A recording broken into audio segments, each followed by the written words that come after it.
பாக்கியா ஒரு பக்கம் இந்த ரெஸ்டாரண்ட்ல தனக்காக கோபி ஹெல்ப் பண்ணதுக்காக அவங்களுமே இங்க அவங்க ஒர்க்கர்ஸ்க்கும் அவங்களுக்கும் சேர்த்து பணம் கொடுக்குறாங்க. ஆனா கோபியுமே அந்த பணத்தை வாங்க மறுக்கிறாரு. பட் இருந்தாலும் இந்த பக்கம் வந்து பாக்கியா கண்டிப்பா எனக்காக ஒர்க் பண்ணவங்களுக்கு நான் பணம் தந்தே தான் தருவேன், இதை நீங்க வாங்கி தான் ஆகணும் அப்படின்ற மாதிரி கட்டாயப்படுத்துறாங்க. இதனால கோபியுமே இங்க பாரு பாக்கியா, இந்த பணத்தை நான் வாங்கிக்கிறேன், ஆனா இதை நான் எடுத்துக்க மாட்டேன், இது எல்லாத்தையுமே என்னோட ஸ்டாஃப்ஸுக்கு நான் பிரிச்சு கொடுத்துறேன் அப்படின்ற மாதிரி அவருமே இந்த பணத்தை வாங்கிக்கிறாரு. அதே நேரத்தில் அங்கிருந்து கிளம்புறதுக்கு முன்னாடி பாக்கியாவுமே இங்க பாருங்க கோபி, நீங்க இந்த வீட்டில் இருக்கிறதுக்கு 10 நாளுக்கு வாடகை கொடுத்துருக்கீங்க, சொல்லப்போனா இப்போ இன்னும் 2 நாள் தான் இருக்கு, இந்த 2 நாள் முடிஞ்சதுக்கு அப்புறம் நீங்க வீட்டை விட்டு கிளம்பணும் அப்படின்ற மாதிரி இங்க பாக்கியா சொல்றாங்க. இதை கேட்ட ஈஸ்வரியுமே இங்க பாக்கியாவை பார்த்து ரொம்ப கோபத்தோட என்ன பாக்கியா சொல்லிக்கிட்டு இருக்க, கோபி கிட்ட நீ கணக்கு பாக்குறியா அப்படின்னு சொல்லி கேட்கறாங்க.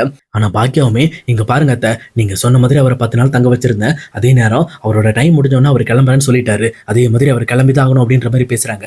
அதே நேரம் இதை கேட்டுட்டு இருக்கிற ராதிகாவுமே சரி பாக்கியா, நீங்க சொன்ன மாதிரி 2 நாள்ல நாங்க இந்த வீட்டை காலி பண்ணிடுறோம் அப்படின்ற மாதிரி அவங்களுமே ஒப்பு கொடுக்குறாங்க. அதே நேரத்தில் இன்னொரு பக்கம் ஈஸ்வரி குறுக்க வந்து என் பையனை இந்த வீட்டுல இருந்து கூட்டிட்டு போறதுக்கு நீ யாரு முதல்ல அப்படின்னு சொல்லி கேட்கறாங்க.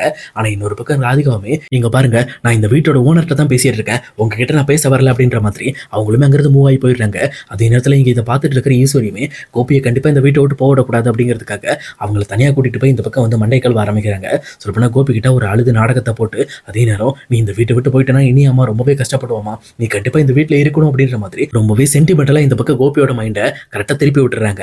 அதே நேரத்தில் கோபியுமே கவலைப்படாதீங்கம்மா, நான் ராதிகாட்ட பேசி பார்க்குறேன், கண்டிப்பாக ராதிகா ஒத்துக்கிட்டான்னா மறுபடியும் நம்ம எல்லாருமே இதே வீட்டில் ஒன்றா இருக்கலாம் அப்படின்ற மாதிரி அவருமே பேசிட்டு இந்த பக்கம் ராதிகா கிட்ட கேன்வாஸ் பண்ண போறாரு.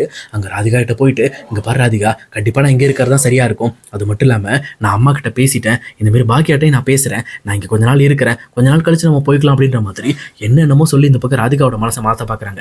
ஆனால் ராதிகாவும் எடுத்த பிடிவாதமா இங்கே பாருங்க கோபி, நம்ம சொன்ன டைமுக்கு நம்ம கிளம்பிடணும், அப்போ தான் பாக்கியாவுக்கு நம்ம சொன்ன வார்த்தையை காப்பாற்றின மாதிரி இருக்கும், அது மட்டும் இல்லாமல் இப்போ நம்ம பாக்கியாவோட வீட்டில் 2 நாள் தான் இருக்க போகிறோம், ஆனால் நீங்கள் இன்னைக்கு இப்போ கிளம்பணும்னு கூட சொன்னால் கூட நான் உங்கள் கூட கிளம்பி வந்துடுவேன், எனக்கு இந்த வீட்டில் இருக்க பிடிக்கவே இல்லை அப்படின்ற மாதிரி சொல்லிட்டு இருக்காங்க.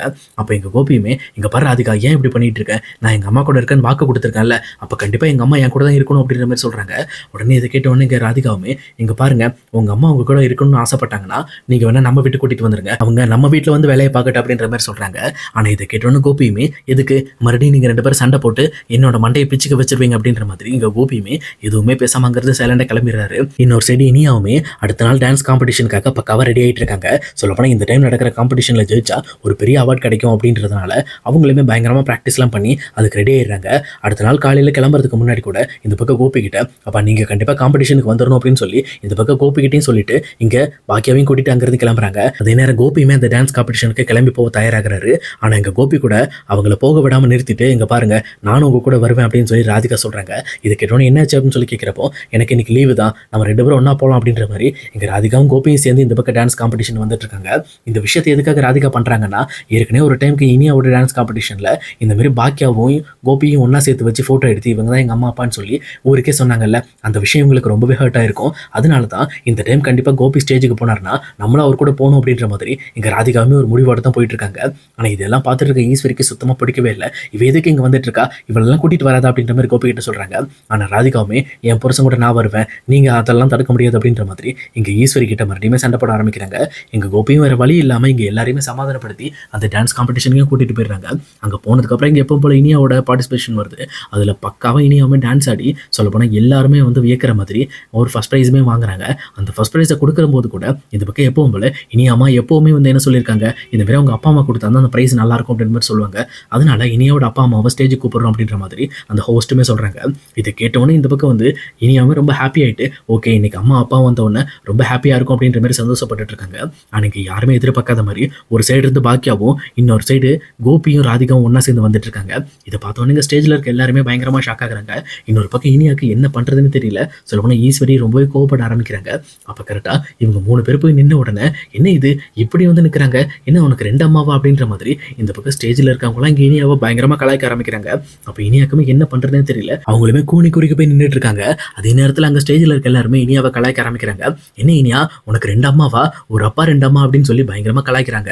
இதை பார்த்துட்டு இருக்க பாக்கியாவுக்கு ரொம்பவே கோபம் வந்துடுது. நீங்களாம் குழந்தைங்களா, முதல்ல வந்து ஒரு குழந்தையோட மனசை புரிஞ்சுக்கங்க, இந்த மாதிரி அவளை இப்படி ரொம்ப கஷ்டப்படுத்தாதீங்க அப்படின்ற மாதிரி பாக்கியாவும் அங்கே இருக்கிற எல்லாருமே திட்டிட்டு டேரக்டாக இனியாவை கூட்டிட்டு வீட்டுக்கு வராங்க.